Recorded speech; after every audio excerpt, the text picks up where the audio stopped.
Hello learners, एक बार फिर से आप सबका स्वागत है learn eco magic with Arif Shibli में। जैसा कि आप सब जानते हैं कि हम यहाँ NTA UGC net JRF paper 1 की तैयारी करते हैं और आने वाले टाइम में हम पेपर 2 इकोनॉमिक्स की भी तैयारी करेंगे। उसकी भी हम वीडियो सीरीज़ लेकर के आएंगे। मैं आपको बता दूं कि इससे पहले हमारे 11 लेक्चर्स आ चुके हैं जिसमें हमने रिसर्च एप्टीट्यूड को डिस्कस किया है इन डिटेल।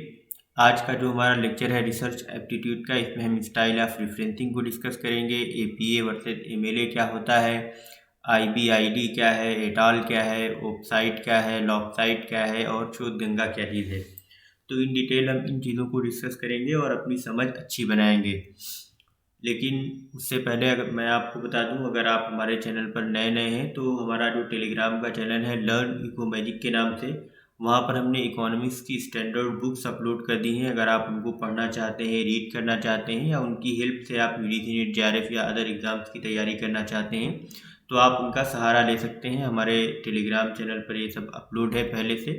और अगर आप यूजीसी नेट जेआरएफ पेपर 1 की तैयारी कर रहे हैं और चाहे जो भी सब्जेक्ट हो आपका पीजी में, जो पेपर 1 कंपलसरी रहता है, उसके लिए हम यहाँ पर डेली एमसीक्यूज़ और क्विजेज अपलोड करते हैं टेलीग्राम पर ही।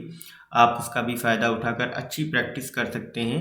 और हम यहाँ पर सारी पीडीएफ्स और नोट जितनी भी यूजीसी नेट जेआरएफ एग्ज़ाम से रिलेटेड होती हैं, असिस्टेंट प्रोफेसर या पीजीटी पीएचडी एंट्रेंस से रिलेटेड, हम सब यहाँ पर प्रोवाइड कराते हैं। तो आप हमारा लर्न इको मैजिक का जो चैनल है उसको सब्सक्राइब कर लीजिए। अगर आपने हमारा इंस्टा का अकाउंट ना सब्सक्राइब किया हो तो उसको भी सब्सक्राइब कर लीजिए, एक तरह से फॉलो कर लीजिए इंस्टा के अकाउंट को। लर्न इको मैजिक के नाम से हमारा इंस्टा का अकाउंट है। इसमें हम notification, motivational quotes, fun facts और कुछ शार्ट नोट्स अपलोड करते हैं डेली बेसिस पर। अब हम शुरू करते हैं अपना लेक्चर और एक बार फिर से हम देख लेते हैं कि जो हमारा रिसर्च एप्टीट्यूड का सिलेबस है वो क्या है। जो हमारा एनटीए जेआरएफ में आता है रिसर्च एप्टीट्यूड, हमारे पेपर 1 की सेकेंड यूनिट रहती है। इसमें रिसर्च की मीनिंग है, types, characteristics, positivism and post positivistic approach to research, then methods of research, step of research, thesis and article writing, and then application कैसे करते हैं आईसीटी का रिसर्च में, और रिसर्च एथिक क्या है। तो हम लगभग 80% सिलेबस कवर कर चुके हैं और थीसिस एंड आर्टिकल राइटिंग की थीस चल रही है जो आज ख़त्म हो जाएगी। इसके बाद हम बात करेंगे कि आईसीटी का रिसर्च में कैसे एप्लीकेशन करते हैं और रिसर्च एथिक्स क्या है। देख लीजिए आप यहाँ पर कि किस तरह से हमने अपने पिछले लेक्चर्स में रिसर्च एप्टीट्यूड की यूनिट्स को कवर किया है, टॉपिक वाइज, डे वाइज। आज हमारा ये 12वां लेक्चर है। अगर आपने ये हमारे 11 लेक्चर्स ना देखे हों तो जाकर के देख सकते हैं। और यूजीसी नेट जेआरएफ पेपर 1 में जो रिसर्च एप्टीट्यूड की यूनिट है उसको एक बढ़िया तैयारी कर सकते हैं आप उसकी। तो शुरू करते हैं आज का जो हमारा टॉपिक है स्टाइल ऑफ रेफरेंसिंग से। जैसा कि आप सब जानते हैं कि जब हम कोई रिसर्च वर्क करते हैं तो उसमें हम जो भी बुक्स यूज़ किए रहते हैं या जो भी रिसोर्सेज का इस्तेमाल किए रहते हैं या जो भी हम वेबसाइट्स का सहारा लेते हैं तो उसका हमें रेफरेंस देना होता है। अपने जो भी हमारी रिसर्च रहती है उसके आखिर में हम बताते हैं कि हमने कौन कौन सी चीज़ों का इस्तेमाल किया है, और एक तरह से हम उनको एक्नॉलेज करते हैं जिन भी थॉट्स का हम यूज़ किए रहते हैं, जो आइडियाज़ यूज़ किए रहते हैं या जो दूसरों के वर्क्स होते हैं बुक की फॉर्म में, आर्टिकल की फॉर्म में, पब्लिकेशन की फॉर्म में या वेबसाइट्स पे जो आर्टिकल लिखे रहते हैं उनकी फॉर्म में। तो जो हमारी रेफरेंसिंग रहती है काफ़ी अच्छा या एक तरह से बहुत बड़ा रोल प्ले करती है कुछ चीज़ों में, जैसे कि हमारी एकेडमिक राइटिंग को एक ऑथेंटिक बनाती है और प्लेजरिज्म से हम बच जाते हैं इसमें। और एक तरह से ये एक की होती है असाइनमेंट्स में, रिसर्च के जो भी हमारे असाइनमेंट्स रहते हैं उसका एक की फैक्टर रहता है रेफरेंसिंग। तो जो हमारी रेफरेंसिंग होती है उसमें हम एक्नॉलेज करते हैं जो भी हम बुक या सोर्स यूज़ किए रहते हैं। जैसा कि आप देख सकते हैं यहाँ पे मैंने एक इमेज लगाई हुई कि ये बंदा जो भी बुक्स यूज़ कर रहा है या जो भी साइट्स यूज़ कर रहा है अपनी रिसर्च के लिए तो उसको आखिर में एक्नॉलेज करता है। अच्छा, अगर हम देखें बेसिक बेसिक चीज़ें क्या होती हैं कि एक रेफरेंस में कौन कौन सी चीज़ें शामिल होनी चाहिए, तो जो मोस्ट बेसिक इन्फॉर्मेशन है रेफरेंस में वो 3-4 चीज़ें रहती हैं। पहली चीज़ कि ऑथर का नेम, आपने जिस भी बुक का इस्तेमाल किया है या जो कोई भी आपने आर्टिकल यूज़ किया है अपनी रिसर्च को एक्सप्लोर करने के लिए या रिसर्च को बेहतर करने के लिए, तो आप उसमें उस ऑथर का नाम लिखेंगे। और उस ऑथर के जो भी आर्टिकल या बुक रही है उसका आप टाइटल लिखेंगे एंड डेट लिखेंगे कि कब आई है वो, और उसके बाद आप लिख देंगे कि सोर्स की वो आपने आर्टिकल कहाँ से उठाया है या बुक कहाँ की है, कौन सी है, किस पब्लिकेशन वगैरह की है। तो ये 4 चीज़ें बेसिक बेसिक रहती हैं कि आप उसमें ऑथर का नाम लिखते हैं, टाइटल लिखते हैं, डेट लिखते हैं और सोर्स लिखते हैं। तो इस तरह से आप रेफरेंस में इन चीज़ों को इंक्लूड करते हैं। और अगर हम बात करें स्टाइल ऑफ रेफरेंसिंग की, तो स्टाइल ऑफ रेफरेंसिंग कई तरह की होती है रिसर्च में, जैसे कि जो मेन अगर हम आर्टिकल की मेन स्टाइल्स की बात करें कि कौन कौन सी रेफरेंसिंग की स्टाइल्स यूज़ होती हैं रिसर्च की डोमेन में, तो जो सबसे ज़्यादा वाइडली यूज़ होती हैं वो एमएलए है और एपीए है। एमएलए का जो फुल फॉर्म है वो है modern language association and APA stand for American psychological association. जो एमएलए की गाइडलाइंस जब हम यूज़ करते हैं तो जो भी बिब्लियोग्राफी देते हैं तो उसको हम बोलते हैं वर्क साइटेड, और अगर हम एपीए यूज़ करते हैं तो हम इसको बोलते हैं रेफरेंस लिस्ट। हमारी जो भी एमएलए रहेगी उसमें हम वर्क साइटेड यूज़ करेंगे, और अगर हम APA style of referencing use करते हैं तो हम रेफरेंस लिस्ट यूज़ करते हैं। जैसे कि आप यहाँ पे देख सकते हैं, मैंने एक एपीए का एग्जांपल दिया है। अगर हम किसी वेबसाइट का रेफरेंस दे रहे हैं एमएलए के स्टाइल में तो हम कैसे देंगे उसको, और अगर किसी आर्टिकल का रेफरेंस दे रहे हैं तो कैसे होगा। जैसे आप मान लीजिए एपीए स्टाइल यूज़ कर रहे हैं तो आप इसमें सबसे पहले ऑथर का नाम लिखते हैं, तो मान लीजिए 1 या 2 ऑथर हैं तो इस तरह से कॉमा लगा के ऑथर डॉट डॉट फिर ऑथर का नाम, फिर उसके बाद आप सीसी करेंगे ईयर। जितने भी आपके ऑथर रहेंगे ए बी सी, कोई भी ऑथर, कई सारे ऑथर हो सकते हैं एक आर्टिकल के, तो इस तरह से ए बी सी एक भी ऑथर हो सकता है। देन उसके बाद ऑथर का नाम लिखने के बाद आप ईयर लिखेंगे, ईयर के बाद डॉट लगाएंगे, डॉट के बाद टाइटल ऑफ आर्टिकल, जो भी आर्टिकल का टाइटल होगा उसको लिखेंगे, फिर डॉट लगा देंगे।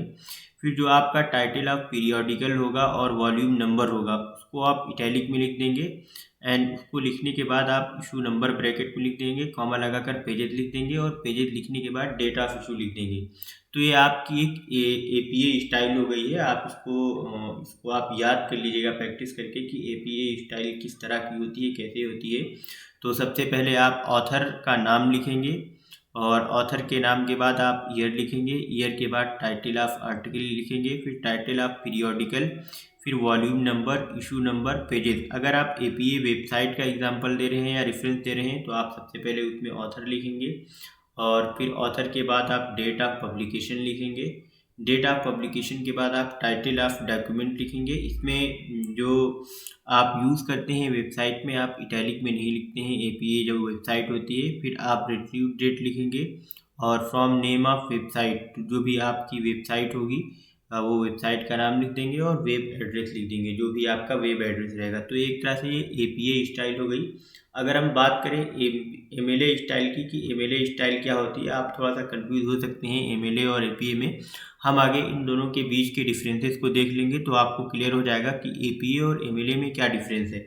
तो एक बार देख लेते हैं कि एमएलए आर्टिकल में कैसे लिखा जाता है। जैसे इसमें आप ऑथर लिखते हैं, और इसमें सिर्फ ऑथर का फर्स्ट नेम लिखा जाता है, पूरा नाम नहीं लिखा जाता है। फिर जो भी आपका टाइटल होता है, टाइटल ऑफ आर्टिकल, इसको आप इटैलिक में करते हैं, फिर टाइटल ऑफ जर्नल लिखते हैं डॉट लगा के, इशू फिर उसके बाद ईयर लिखते हैं कॉलन लगा के, पेजेस जो भी पेजेस जितने भी होते हैं वो लिखते हैं, फिर नेम ऑफ डेटाबेस लिख देते हैं, फिर web dot date of access लिख देते हैं कि कौन सी डेट को एक्सेस किया था।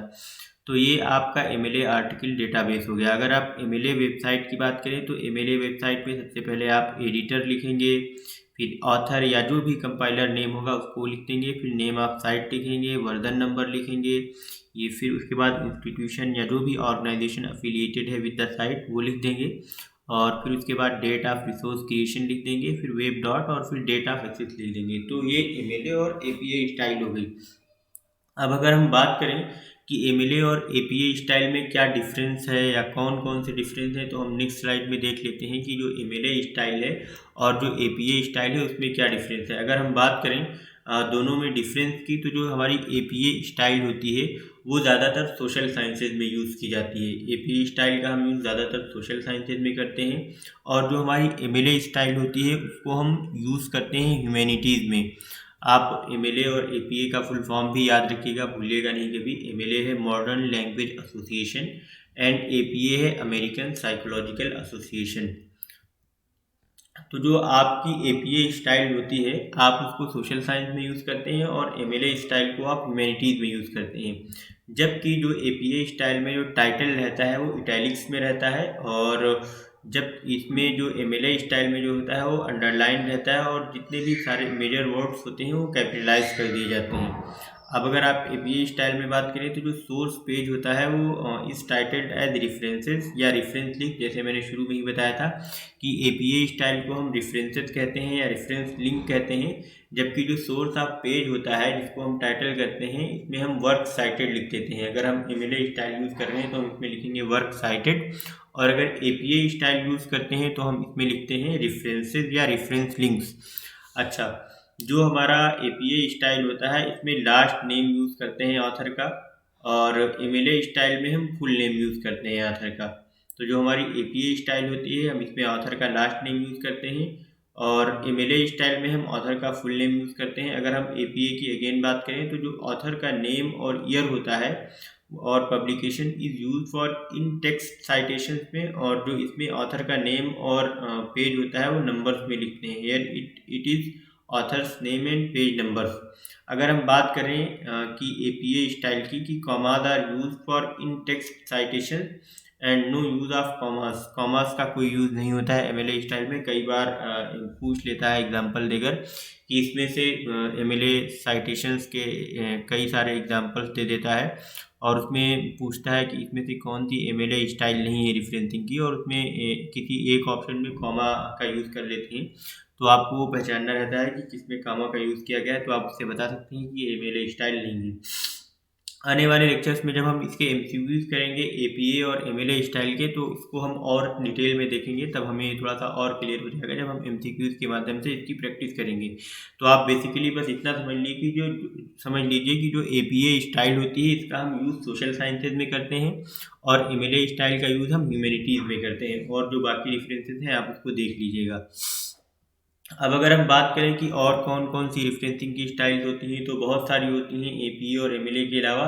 एक ACS होती है अमेरिकन केमिकल सोसाइटी, एक है AMA American Medical Association, next है AGLC Australian guide to legal citation, एक है AMJ academy of management style. Then उसके बाद एक हार्वर्ड की अलग से है और वांकूवर की अलग से है। और शिकागो की अगर हम बात करें तो इसमें शिकागो मैनुअल ऑफ स्टाइल भी आता है रेफरेंसिंग स्टाइल में, और एक IEEE institute of electrical and electronics engineers, ये भी एक रेफरेंसिंग की स्टाइल है। तो ये अलग अलग रेफरेंसिंग की स्टाइल्स हैं ये सब, जिनको बस आपने याद रखना है। कई बार एग्जाम में इन सब के नाम दे देता है और पूछता है कि इसमें से कौन कौन रेफरेंसिंग की स्टाइल है। तो जो भी रेफरेंसिंग की स्टाइल इसमें नहीं रहेगी आप उसको पहचान लीजिएगा, ये नाम आप एक बार ध्यान में रखें।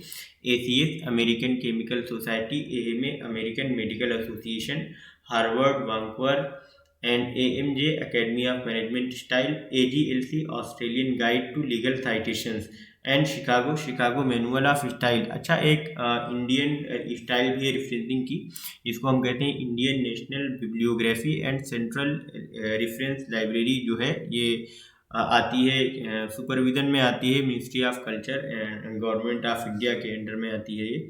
यहाँ पे गवर्नमेंट ऑफ इंडिया आप कर लीजिएगा, गवर्नमेंट ऑफ इंडिया। तो जो इंडियन नेशनल बिब्लियोग्राफी होती है एंड सेंट्रल रेफरेंसिंग लाइब्रेरी है, वो ministry of culture and government of India के अंडर में आती है। अगर हम बात करें एक और रेफरेंसिंग स्टाइल की CAC या CBE की, तो CAC जो स्टैंड करता है वो काउंसिल ऑफ साइंस एडिटर्स, या CBE भी इसको कहा जाता है काउंसिल्स ऑफ बायोलॉजी एडिटर्स। और जो शिकागो या टुराबियन स्टाइल होती है ये जनरली यूज़ की जाती है बिजनेस में, हिस्ट्री में या फाइन आर्ट्स में। कभी कभी इसके बारे में पूछ लिया जाता है कि जो शिकागो स्टाइल है या टुराबियन स्टाइल है वो कहाँ पे यूज़ की जाती है। तो जो भी शिकागो या टुराबियन स्टाइल है इसका हम इस्तेमाल बिजनेस, हिस्ट्री या फाइन आर्ट्स में करते हैं। तो ये अलग अलग कुछ नाम्स हैं रेफरेंसिंग स्टाइल्स के, जिनको बस आपको याद रखने की ज़रूरत है। UGC नेट JRF का एग्ज़ाम जो होता है इसमें कभी कभी बस इनका नाम पूछा जाता है कि ये कौन कौन सी रेफरेंसिंग स्टाइल है, या इनका कभी कभी फुल फॉर्म भी पूछ लिया जाता है बस, लेकिन इन डिटेल नहीं पूछा जाता है कि इसकी स्टाइल क्या होती है, कैसे होती है, इसमें कैसे नाम वगैरह लिखते हैं, ये सब नहीं पूछा जाता है। अब अगर हम बात करें कुछ मेन टर्म्स होते हैं जो कुछ यूज़ किए जाते हैं फुटनेस या रेफरेंस राइटिंग के टाइम पे, जैसे कि मैंने शुरू में ही बताया था कि हम यहाँ पे डिस्कस करेंगे IBID वगैरह का। तो हम देख लेते हैं कि IBID क्या है। तो जो IBID रहती है, या जो IBID एक टर्म होता है, ये एक एब्रीविएशन है लेटिन आइबिडम के नाम से, लेटिन आइबिडम, जिसका मतलब होता है सेम, IBID। तो आप ये जो कीवर्ड है same, IBID stand for Latin ibidem. इसका जो फुल फॉर्म है IBID का, लैटिन आइबिडम, और इसका मतलब होता है द सेम। अभी हम देख लेते हैं कि इसको हम IBID को हम यूज़ क्यों करते हैं। तो ये जो IBID रहता है, ये सेम ऑथर और सेम सोर्स को डिफर करता है या बताता है। जैसे फॉर एग्जांपल कोई बुक है या कोई जर्नल है, तो उसके तुरंत बाद अगर हमको दोबारा से वही लिखना हो तो हम IBID लिख देते हैं। जैसे मैंने एग्जांपल पे यहाँ पे लिखा हुआ है, जैसे एक रेफरेंस मैंने लिया हुआ है यहाँ पे, रेफरेंस 1 में देखिए, John bright comma Jeremiah the anchor Bible garden वगैरह वगैरह जो भी है। फिर जब मैं ये पेज नंबर 60, अब अगर हम यहाँ पे इसको सेम लिखना चाहें तो ये पूरा ना लिख करके हम बस यहाँ पे सेकंड में IBID लिख देंगे, IBID, और ये तुरंत बाद आता है। जब जैसे मान लीजिए हमको दोबारा से साइटेशन करना है, जैसे यहाँ पे हमने पेज 60 का लिया है और यहाँ पे मैंने पेज 9 का लिख दिया है, तो अगर यहाँ पे पेज 99 भी हो सकता है या 87 हो सकता है, तो ये सेम बुक और सेम ऑथर के बारे में अगर हमें लिखना है तो हम द टर्म IBID का यूज़ कर लेते हैं। और ये जस्ट बाद में होता है, जैसे कि कोई पहला हमने रेफरेंस लिया और उसी रेफरेंस का राइटर और जो वो बुक है उसके बारे में अगर हमें लिखना है, सिर्फ पेज नंबर चेंज है, तो हम IBID यूज़ कर लेंगे। तो जो IBID है ये स्टैंड करता है लैटिन आइबिडम के लिए, और इसका मतलब होता है सेम। अब अगर हम बात करें दूसरे एक टर्म की, एट आल की, तो ये रिफर्स करता है टू एन अदर को, जहाँ पर हम बहुत सारे नंबर ऑफ पीपल के लिए को रिफ़र करने के लिए यूज़ करते हैं एट आल। तो जब भी हम लोगों को रिफ़र कर रहे हों तो उसमें हम एट ऑल का यूज़ कर देते हैं। और एक होता है, नेक्स्ट होता है ओप साइट, और जो ओप साइट रहता है ये एब्रीविएशन है लैटिन ओपस साइटेटम का, लैटिन ओपस साइटेटम का ये एब्रीविएशन है, जिसका मतलब होता है वर्क साइटेड। कभी कभी पूछता है, कभी कभी नहीं भी पूछता है, लेकिन आप इसको अपने रेफरेंस के लिए याद रखें। अगर आपसे कोई पूछ ले तो आपको पता रहे, एक कॉमन अंडरस्टैंडिंग रहे आपकी कि ओप साइट का मतलब क्या होता है। तो जो ओप साइट है ये स्टैंड करता है ओपस साइटेटम के लिए, और इसका मतलब होता है वर्क साइटेड। अच्छा, ये रिफर क्या करता है, it refers to the reference listed earlier by the same author.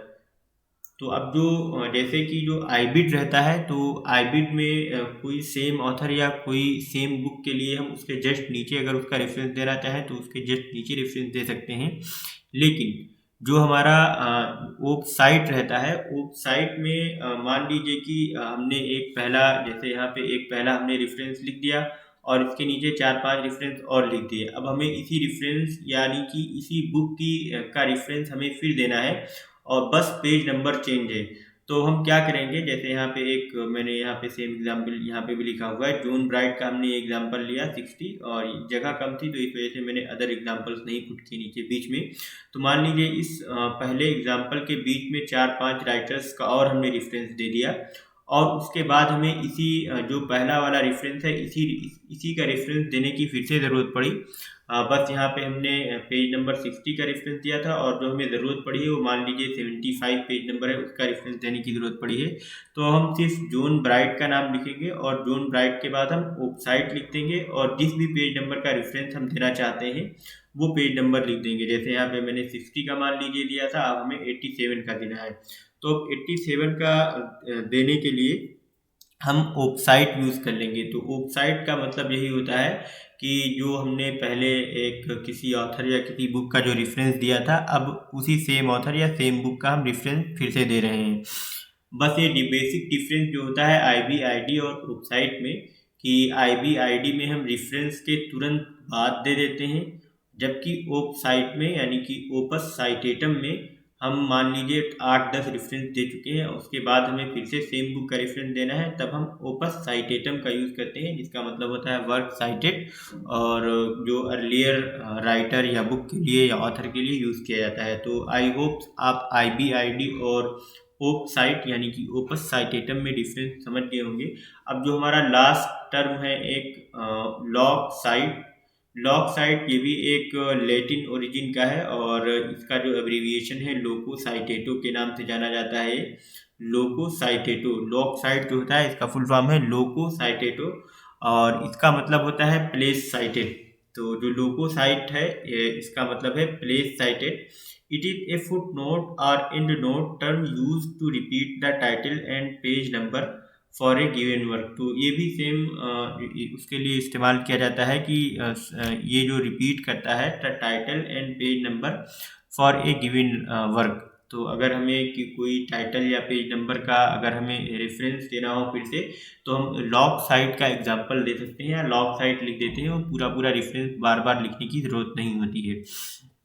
तो अगर हमसे कोई पूछे या कभी एग्जाम में आए तो आप इस चीज़ को याद रखें कि जो लॉग साइट है इज ए फुट नोट और and note term used to repeat the title and page number for a given work. अब मान लीजिए कि अगर हमको ये मान लीजिए मैंने ये पहला एग्जांपल जो लिया था जॉन ब्राइट का, अगर हमें इसको रिपीट करना है फिर से, तो हम लॉग साइट लगा करके ये इस पूरे रेफरेंस को रिपीट कर देंगे, और पेज नंबर भी सेम रहेगा। तो पेज नंबर और टाइटल को अगर हमको फिर से रिपीट करना है तो हम लॉग साइट का इस्तेमाल कर लेंगे, यानी कि हमको सेम टू सेम यही लिख देना है। तो हम मान लीजिए हमें जॉन ब्राइट और ये पेज नंबर 60 पूरा ना लिख करके हम सिर्फ लिख देंगे जॉन ब्राइट लॉग साइट, बस ये हो जाएगा। तो जॉन ब्राइट लॉग साइट का मतलब यही होगा कि जो हमने पहले रेफरेंस यूज़ किया है उसी को दर्शाएगा। तो ये कुछ टर्म्स हैं जो कभी कभी एग्जाम में पूछे जाते हैं कि IBID का क्या मतलब होता है। तो IBID का मतलब सेम होता है, और इट ऑल रिफ़र करते हैं हम नंबर ऑफ पीपल को रेफर करने के लिए। और जो ओप साइट होता है ओपस साइटेटम, ये वर्क साइटेड के लिए यूज़ किया जाता है, या इसका मतलब है वर्क साइटेड। जो ओपस साइटेटम है ओप साइट, इसका मतलब है वर्क साइटेड, और किसी पहले से किए हुए वर्क का साइटेशन करने के लिए या रेफरेंस देने के लिए हम इसको यूज़ करते हैं। और जो लॉग साइट होता है वो सेम टाइटल और सेम पेज नंबर को रेफर करने के लिए हम इसका इस्तेमाल करते हैं। अच्छा, ये तो कुछ टर्म्स हो गए, कुछ वर्ड्स हो गए। अब हम बात कर लेते हैं शोध गंगा की। शोध गंगा एक इंडिया में इसको इंट्रोड्यूस किया गया है इनफिलिप नेट के जरिए, UGC ने इसको इंट्रोड्यूस कराया है, जिसमें हम कई सारी जो भी हमारे वो होते हैं PhD के स्कॉलर, जब वो थेसिस लिखते हैं तो थेसिस शोध गंगा में जमा कर देते हैं। वो कैसे जमा करते हैं, क्या करते हैं, तो देख लेते हैं। जो तो हमारी शोध गंगा है, ये Shodhganga is a name coined to denote the digital depository of Indian electronics thesis and dissertations set up by Information and Library Network in Philip Center and Autonomous Inter-University Center IUC of the university grants commission यानी कि UGC। तो जो शोध गंगा है इसको UGC ने introduce करवाया था, और इसका इंट्रोडक्शन करवाया था किसके जरिए, इनफिलिपनेट एक बॉडी है UGC की ही। तो जो इनफिलिपनेट है इसने शोध गंगा का एक तरह से फॉर्मेशन किया था, और शोध गंगा में जितने भी इंडियन यूनिवर्सिटीज़, डिग्री कॉलेजेस या इंस्टीट्यूट्स की PhD होती हैं, या जितने भी लोग डिसर्टेशन लिखते हैं, तो वो शोध गंगा में उसके एक इलेक्ट्रॉनिक फॉर्म में वहाँ पे अपलोड कर देते हैं। और जो शोध गंगा में किस फॉर्म में अपलोड करते हैं, तो जितने भी कैंडिडेट्स होते हैं वो कॉम्पैक्ट डिस्क एक CD लाते हैं, और उस CD में अपने अलग अलग चैप्टर्स की एक सेपरेट PDF बना देते हैं, और सेपरेट PDF बनाने के बाद वो शोध गंगा की जो वेबसाइट है वो वहाँ पे अपलोड कर देते हैं। और जो भी CD होती है वो ऑथेंटिकेटेड होती है किसी जो भी रिसर्चर रहता है उसके HOD के ज़रिए और सुपरवाइज़र के ज़रिए, या हो सकता है किसी एक के ज़रिए भी हो या दोनों के ज़रिए भी हो सकती है। तो जो CD होती है वो उसका पूरा वो ऑथेंटिकेशन होता है, वो एक तरह से अप्रूव्ड होती है, साइन किया होता है उस पर, और प्रूफ करता है, प्रूफ देते हैं हेड ऑफ द डिपार्टमेंट और सुपरवाइज़र की हाँ इसमें जो CD है इसमें सारी चीज़ें सही है, और इसने जो भी रिसर्च की है या इसकी जो भी थीसिस है वो वैलिड है, तो उसको शोध गंगा पर अपलोड कर दिया जाता है। जैसे यहाँ पे आप देख सकते हैं ये सीडी इस तरह की होती है, आप सब जानते होंगे, बहुत बार देखा होगा आप सबने सीडी को। तो जो भी थीसिस या डिसर्टेशन रहता है इंडियन रिसर्चर्स का, तो वो एक सीडी की फॉर्म में वहाँ पे शोध गंगा की वेबसाइट पे अपलोड कर देते हैं। एक टर्म और है, फिलिप नेट ही ने ही इसको इंट्रोड्यूस किया था, शोध गंगोत्री के नाम से। तो हम देख लेते हैं कि शोध गंगोत्री क्या है। तो शोध गंगोत्री है ये जो डेटाबेस रहता है सिनॉप्सिस का, जो भी पीएचडी या एमफिल चल रही होती है, जैसे जो कुछ रिसर्चर्स रहते हैं तो वो 5 साल लगा देते हैं या 3 साल लगा देते हैं या 4 साल लगा देते हैं या कहीं कहीं 8 साल 7 साल भी लग जाते हैं। तो उसके अपने अपने रीजंस हो सकते हैं, या हो सकता है उतना टाइम ही रिक्वायर्ड हो उस रिसर्च के लिए। लेकिन इस दौरान जो उस रिसर्च की या जो उस थीसिस की जो सिनॉप्सिस होती है, एक छोटा सा जो इंट्रोडक्शन होता है, तो उसका डेटा मेंटेन करने के लिए इनफिलिप निट ने ही एक शोध गंगोत्री को इंट्रोड्यूस किया था, शोध गंगोत्री। तो अगर आपसे कभी पूछ ले कि शोध गंगोत्री क्या है, तो आप बता सकते हैं कि जो शोध गंगोत्री है वो यूजीसी ने वो सॉरी इनफिलिप निट ने वो इंट्रोड्यूस किया है। जितनी भी पीएचडी या एक तरह से एमफिल रहती हैं, उनका एक तरह से डेटाबेस इकट्ठा करने के लिए या उस डेटाबेस को मेंटेन करने के लिए शोध गंगोत्री का हम इस्तेमाल करते हैं। आई होप शोध गंगा और शोध गंगोत्री का जो कॉन्सेप्ट है वो क्लियर हो गया होगा आप लोगों को। अगर हम बात करें कि शोध गंगा को कब इस्टेब्लिश किया गया था, तो शोध गंगा को का जो इस्टेब्लिशमेंट का ईयर था वो 2011 था। आप इसको अपने रेफरेंस के लिए याद कर लीजिएगा कि शोध गंगा को 2011 में इस्टेब्लिश किया गया था और यूजीसी ने इसको इस्टेब्लिश किया था। लेकिन इस्टेब्लिश करवाया किससे था? यूजीसी की एक बॉडी है, इंफॉर्मेशन एंड लाइब्रेरी नेटवर्क, इनफिलिप। तो आप याद रखिएगा कि इसका जो फॉर्मेशन हुआ था वो इनफिलिप ने किया था 2011 में। आई होप शोध गंगा और शोध गंगोत्री आप समझ गए होंगे। अब thank you so much for watching. आज की वीडियो में इतना ही था और नेक्स्ट वीडियो में हम आपसे मिलेंगे। नेक्स्ट वीडियो में हम बात करेंगे कि आर्टिकल क्या होता है, वर्कशॉप क्या है, सेमिनार क्या है, कॉन्फ्रेंस क्या है, सिंपोजियम क्या है, कालिक्यूम क्या है, और इम्पैक्ट फैक्टर क्या होता है किसी रिसर्च पेपर का, या किसी जर्नल का इम्पैक्ट फैक्टर क्या रहता है। तो हम इन सब टॉपिक्स के बारे में इन डिटेल बात करेंगे। और जो हमारी रिसर्च एप्टीट्यूड की यूनिट है, इसमें बस कुछ ही टॉपिक्स रह गए हैं। इसके बाद हमारा जो एक टॉपिक रह गया है आईसीटी का, कैसे एप्लीकेशन करते हैं रिसर्च एप्टीट्यूड में, और रिसर्च में जो रिसर्च एथिक्स है वो क्या होता है। तो ये 2 टॉपिक्स हो गए बचे हुए हैं इसके अलावा। और फिर उसके बाद हमारी रिसर्च एप्टीट्यूड की जो यूनिट है वो कंप्लीट हो जाएगी। देन हम कोई और यूनिट पेपर 1 की स्टार्ट करेंगे, और इसके अलावा जब हमारी सारी यूनिट्स कंप्लीट हो जाएंगी, देन उसके बाद हम सिर्फ और सिर्फ उसके एमसीक्यूज करेंगे पीवाईक्यूज की फॉर्म में, या जो भी हमारे पास एमसीक्यूज अवेलेबल रहेंगे उनको सॉल्व करेंगे। तो एक बार फिर से आप सबसे रिक्वेस्ट है कि अगर आपने हमारा channel learn eco magic like ना किया हो, सब्सक्राइब ना किया हो, शेयर ना किया हो, तो लाइक करें, सब्सक्राइब करें, शेयर करें। और अगर आपने नोटिफिकेशन बेल को ना प्रेस किया हो तो नोटिफिकेशन बेल को भी प्रेस कर लें, ताकि हमारे आने वाली वीडियोस का जो नोटिफिकेशन है वो आपको सबसे पहले मिल सके और आप इसका फ़ायदा उठा सकें। अगर आपने हमारा टेलीग्राम का चैनल ना सब्सक्राइब किया हो तो उसको भी सब्सक्राइब कर लें। अगर आप हमको फॉलो करना चाहते हैं इंस्टा पे लर्न इको मैजिक के नाम से, तो आप हमारे इंस्टा अकाउंट पे भी हमें फॉलो कर सकते हैं। तो बेस्ट ऑफ लक गाइस। और बहुत सारे बच्चे हैं जो यूजीसी नेट 2021 का जो एग्ज़ाम हुआ था उसका जो रिज़ल्ट का वेट कर रहे हैं, तो मैं उनसे बस यही कहूँगा कि आप बार बार ज़्यादा परेशान ना हो, ना यूट्यूब पे देखें, बस कभी भी रिज़ल्ट आ जाएगा। So best of luck everyone for आपका जो रिज़ल्ट है 2021 का उसके लिए। और जो नए लर्नर्स हैं या जो और एग्ज़ाम में बैठना चाहते हैं 2022 के, तो उनके लिए भी best of luck. Keep learning.